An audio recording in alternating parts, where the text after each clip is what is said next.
ঢাকা বিশ্ববিদ্যালয় কেন্দ্রীয় ছাত্র সংসদ ও হল সংসদ নির্বাচন স্বচ্ছ করতে নানা পদক্ষেপ নিয়েছে নির্বাচন কমিশন। ভোট গ্রহণের আগে সাংবাদিকদের সামনে ফাঁকা ব্যালট বাক্স সিলগালা করা হবে, পরে ভোট কেন্দ্রের সামনে ভোট গণনা সরাসরি এলইডি স্ক্রিনে দেখানো হবে।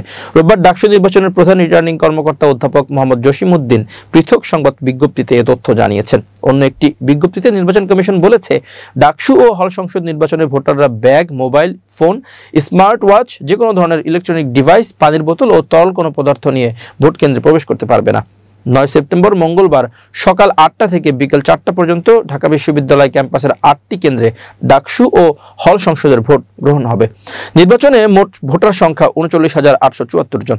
এর মধ্যে 13টি ছাত্র হলে ভোটার সংখ্যা 20,915 এবং 5টি ছাত্রী হলে 18,959। এবার কেন্দ্রীয় সংসদে 28টি পদে মোট 471 জন প্রতিদ্বন্দ্বিতা করছেন। আর 18টি হল সংসদে ভোটের লড়াইয়ে নেমেছে 1035 জন। প্রতিটি হল সংসদে 13টি করে মোট পদের সংখ্যা 234।